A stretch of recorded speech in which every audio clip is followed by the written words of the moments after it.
Hello everyone, welcome to the YouTube channel of BeingACCA. This is Tushita Gupta, ACCA affiliate, and this is the second video in our FM Kit series.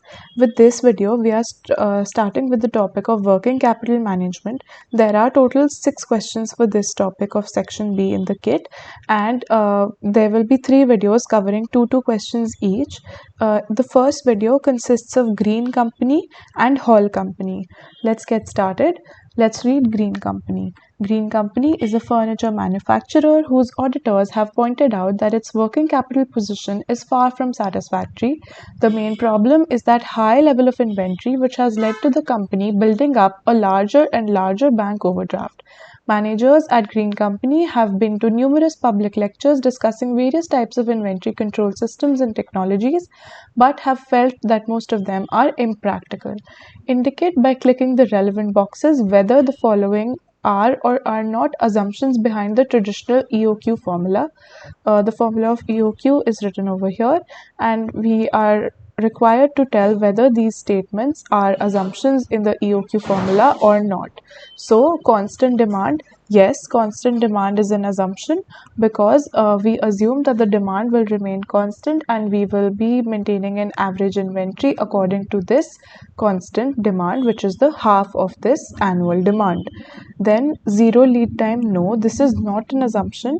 Even though we assume that the lead time, whatever will be the lead time, we will know that and it will remain constant, but it does not assume that the lead time will be 0. The production manager has established the following information about a major inventory item. Purchase price per unit is given, annual demand is given. Okay, we are asked to calculate the EOQ. The formula was given right over here. This is the under root of 2 multiplied by CO, which is the cost of ordering. Cost of ordering is given to us as $10, right? This is the cost of ordering, so 10, and we multiply this by annual demand, which is 4,000. Let me write it properly.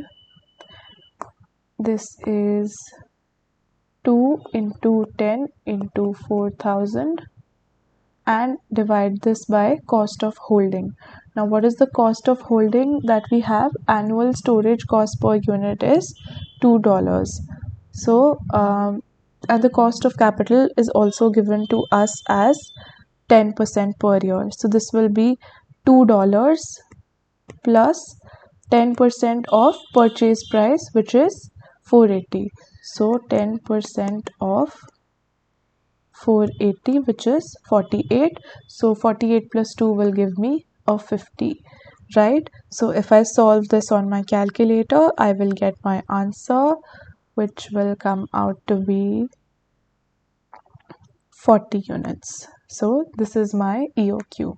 Moving on, assume that Green Company adopts the EOQ as its order quantity for that item of inventory and that it takes 1 week for an order to be delivered. How much inventory will Green Company have on hand when the order is placed? Assume there are 52 weeks in a year.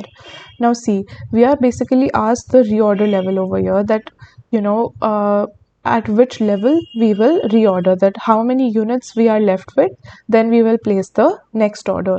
So it is given that it will take us 1 week for an order to be delivered, and there are 52 weeks. And how much is our annual demand? Our annual demand is 4,000. So this will give me my answer. If I divide 4,000 by 52, I get 77 units. So this is my answer for C part. Moving on, the following statements refer to different types of inventory control systems and procedures. A just-in-time system implies relatively lower reorder costs. Now, this statement is correct because with a just-in-time system, we are keeping inventory levels low. So, low quantities will need to be ordered and reorder will be frequent. So, if the reordering costs were high, this would mean that the operation of JIT would be expensive.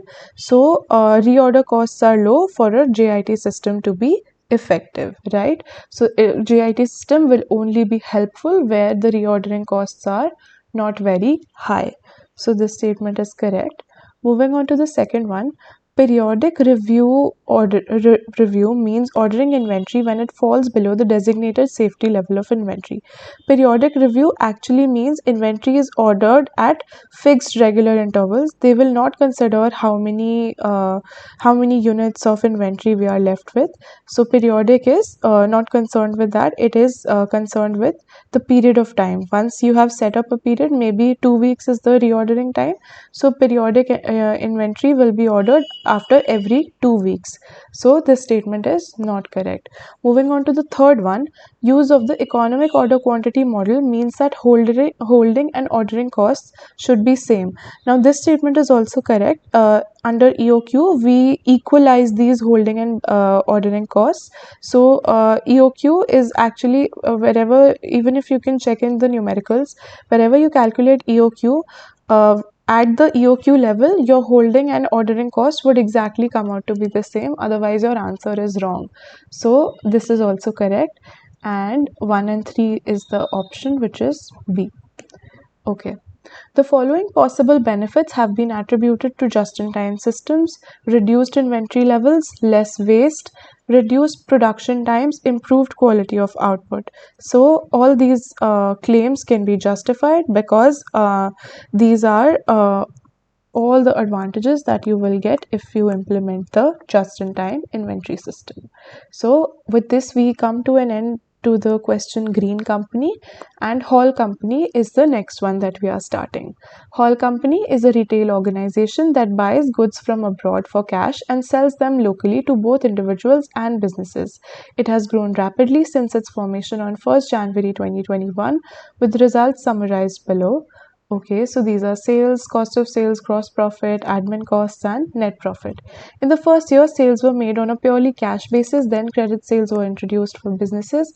However, Hall Company has now found that its working capital position has deteriorated as business customers take longer and longer to pay. When making decisions that affect the company's finances, a discount rate of 10% is used, which is the best estimate of the cost of capital. Assume credit sales equals business sales. Okay, this is the assumption that we need to take over here. Reading the first question, indicate by clicking in the relevant boxes whether the following would influence or would not influence Hall Company's credit policy for accounts receivable. Okay, so we need to find out which factors will influence our policy and which factors will not. Competitors' terms, yes, they will definitely influence because we need to be competitive with them. We need to, ensure that we are not lacking behind with our competitors. Risk of irrecoverable debts definitely would influence, because if the risk of irrecoverable debts is high, we will not be having a very relaxed credit policy. It will rather be strict. Financing costs, definitely. These are the costs that we will incur if we keep a credit policy for allowing a longer time for payments for the customers. So yes, this will definitely influence. Suppliers' terms will not influence. They will help determine the credit policy in respect of accounts payable rather than the accounts receivable. So this would not influence. Moving on, during the period up to and including 20x5, the expected receivables collection period has been maintained. However, by 20x5, actual business proportion of sales has grown from 50% to 60%. Credit sales are as follows: 40% of customers take 1 month's credit, 40% of customers take 2 months credit, and 20% of customers take 3 months credit. So to solve this, what we'll do is we need to find out the annual cost in dollars for financing the receivables. So we only need to take the business sales because we do not have receivables for the cash sales. So the sales are for 20x5. We have the sales as 1600,000.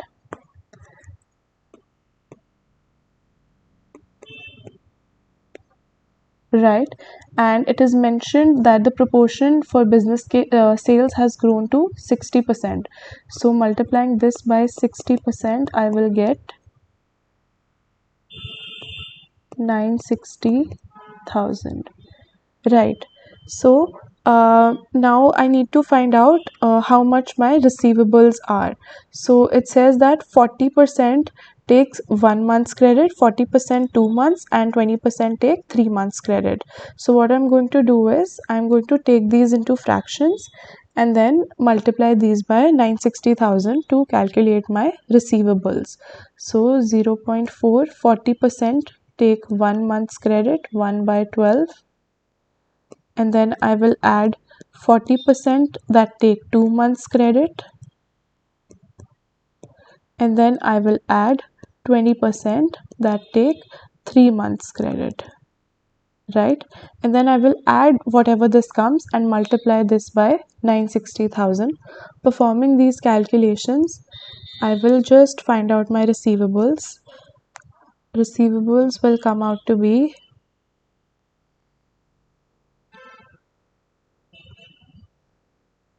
144,000. 144,000 are my receivables, and then it is mentioned over here that 10% is the cost of capital. So 10% of 144,000 will come out to be 14,400. So this is my annual cost of financing the receivables of 20x5. Right. Now moving to the third one. If Hall were to offer 1.5% discount to customers within 1 month, what would be the annual cost in respect of receivables who currently take 2 months or 3 months to pay? Okay, so here we have to find out the effective annual cost. So let's see.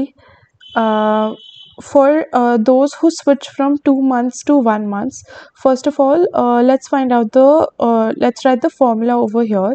The formula is 1 plus my discount amount and dividing that by left to pay, and this will be raised to the power of 12 divided by the number of months that we are saving, right? And this whole thing will be subtracted by 1. Okay, so let's find out for those who were taking 2 months and then they will take 1 month now. So this will be 1 plus, then I am giving them a discount of 1.5% and they are going to be paying 98.5%, and then raising it to the power of 12 divided by how many months am I saving. Earlier they were taking 2 months, now they will give me the money in 1 month, so I am saving 1 month and minus 1. So this will come out to be, if you perform these calculations on your calculator, just let me do it.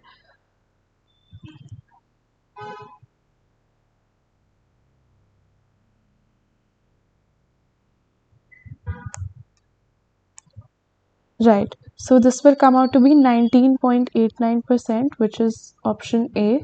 Let's find out for the 3 months also.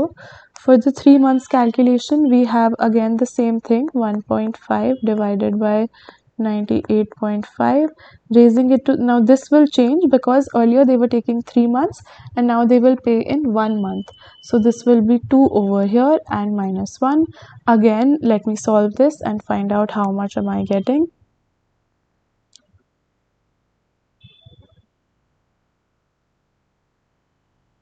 So this comes out to be 9.49%, and this makes my answer option A. Moving on, Hall is considering the use of debt factoring or invoice discounting. The following statements have been made in relation to these services. Okay, it is apparent in both instances that someone else is collecting your debt. So the first statement is wrong because under debt factoring, the customer will be aware that a factor is being used as the payment details on the invoice will be for the factor. So the customer will find out that someone else is collecting your debts.